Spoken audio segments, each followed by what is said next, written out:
Meus amigos, no programa de hoje nós vamos conversar com o vereador Cláudio Prates, mais votado de Montes Claros, e conversar um pouco com ele sobre política.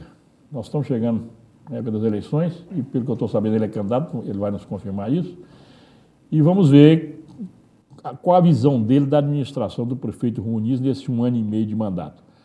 Cláudio, primeiramente, prazer tê-lo aqui e ver que você está com a saúde perfeita, né? Graças a Deus, Jorge, uma alegria retornar ao programa, cumprimento aos telespectadores desse programa.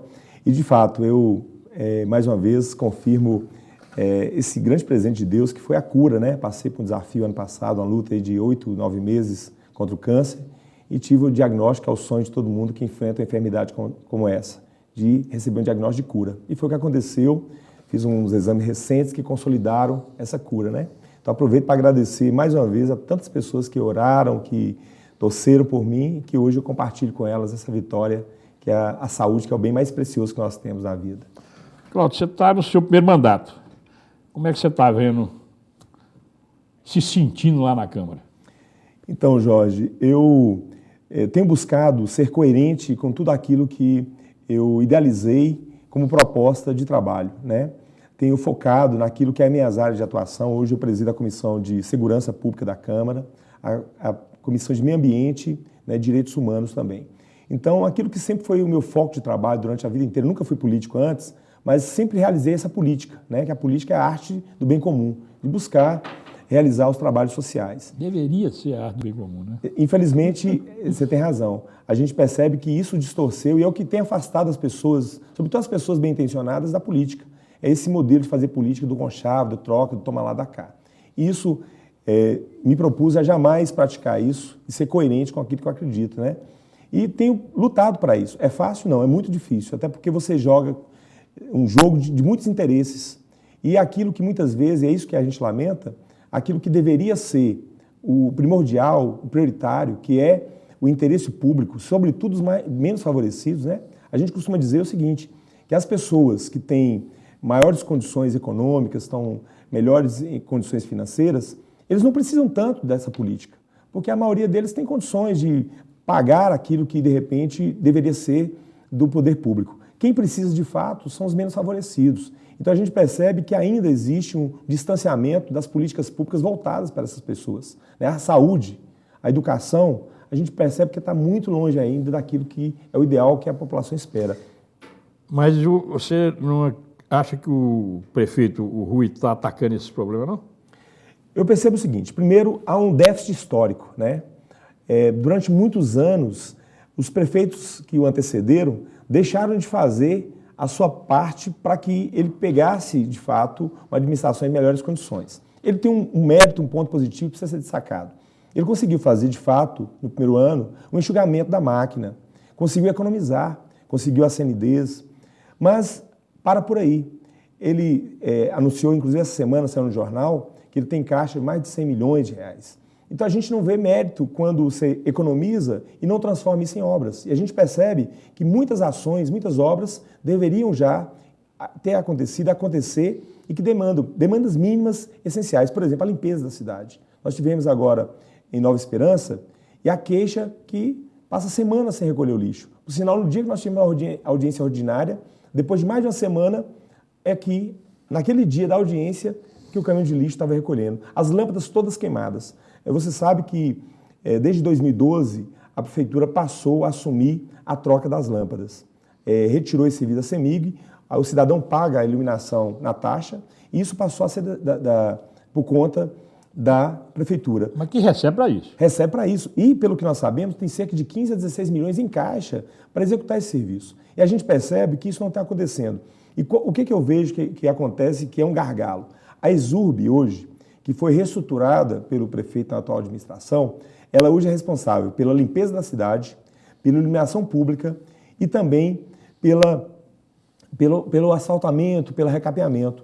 Eu percebo que é muita atividade para uma empresa que não tem estrutura para isso. Então a gente percebe que às vezes até tem boa intenção de quem está lá, mas não consegue, é um gargalo. E o cidadão não está preocupado com a boa intenção, ele quer o resultado do serviço. E a gente percebe que é isso que está travando. A gente não vê é preciso dizer que quando a pessoa promete, ele tem que cumprir aquilo que prometeu. Então, aquelas promessas que eram feitas de uma obra por mês, a gente nem pediria isso, mas que as obras, Jorge, é o que a gente esperava, pelo menos elas fossem anunciadas, com planejamento.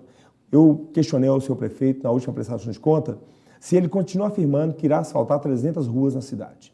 E ele reafirmou, irei asfaltar esse ano 300 ruas. E o mínimo que eu pedi, apresente então a planilha de quais as ruas, já que tem certeza que vai asfaltar, para que a população possa acompanhar. Esse meu bairro vai ser contemplado esse ano, essa rua. Existem muitas ruas, Jorge, que eu tenho descoberto na cidade, inúmeras ruas, que constam na prefeitura como asfaltadas e não estão.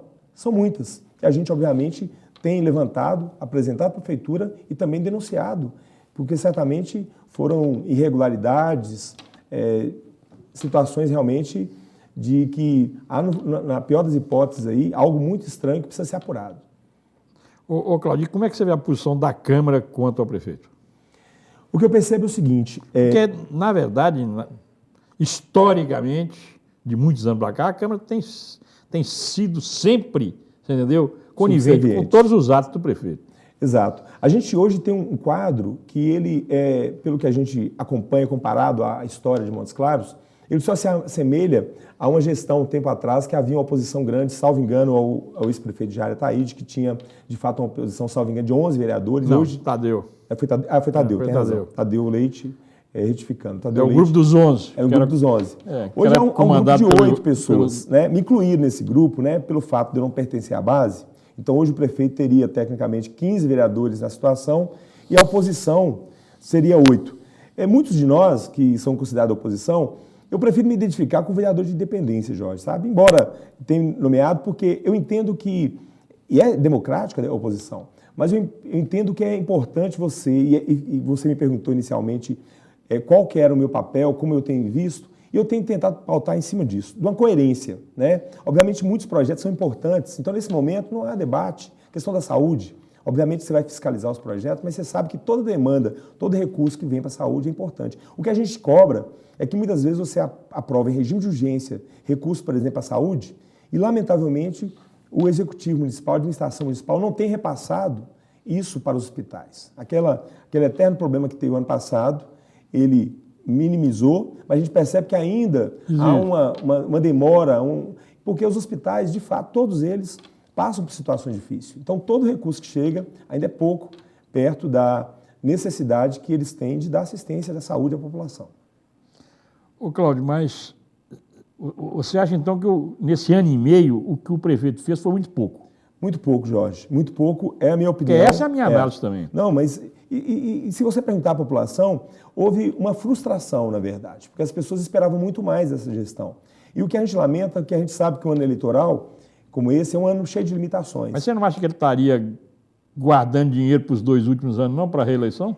E isso é a grande frustração, porque o que se esperava é que se fizesse o mínimo possível. Por exemplo, ao economizar e rapidamente ele conseguiu enxugar a máquina, e por isso a gente merece os aplausos, ele ganhou pontos. Mas ao reter esse recurso e não aplicar, sobretudo o dinheiro do Tesouro, né, que é aquele dinheiro disponível, que não é verba carimbada, que podia ser destinado a recursos essenciais, como, por exemplo, imediatamente uma grande limpeza da cidade. Eu acho que isso era fundamental, sabe, até para resgatar a autoestima. Montes Claros, Jorge, você já fala isso, e infelizmente é uma cidade que a gente ama, a gente nasceu aqui, mas é uma cidade feia. É uma cidade que as pessoas horrorosa, que vêm em Montes Claros têm uma péssima impressão da administração das pessoas. E eu que faço parte hoje, obviamente, da parte política, né, como um representante, você se sente realmente incomodado com isso, porque você gostaria de fazer mais. O papel do vereador é limitado. Cobramos, então a gente pensa que se tivesse tido esse olhar de resgatar as praças, recuperar as ruas e pedir a opinião da Câmara, por exemplo, sobre os projetos, onde vamos começar, o que podemos fazer. Então a gente percebe, por exemplo, em relação ao lixo, houve um retrocesso, no meu entender. Né? A gente tem um problema sério, você sabe que agora em agosto é o prazo final para que todas as prefeituras do Brasil elas resolvam a questão dos resíduos sólidos, acabando com os lixões. Nós temos um lixão aqui, a prefeitura não fez nada em relação a isso, não apresentou o plano, não foi apresentado o plano de destinação de saneamento e resíduos sólidos. E aí a gente preocupa com o mimoso. né? Porque a Revita, que era a empresa que detinha esse serviço aqui na administração anterior, ela está habilitada para isso. Então a gente percebe que existe aí uma certa armadilha, vamos dizer assim. Vai chegar na época, o Ministério Público vai pegar, e a única opção que tem vai ser terceirizar esse serviço para a Revita. E a gente, Jorge, eu fui lá visitar, é um lugar que realmente é um gargalo.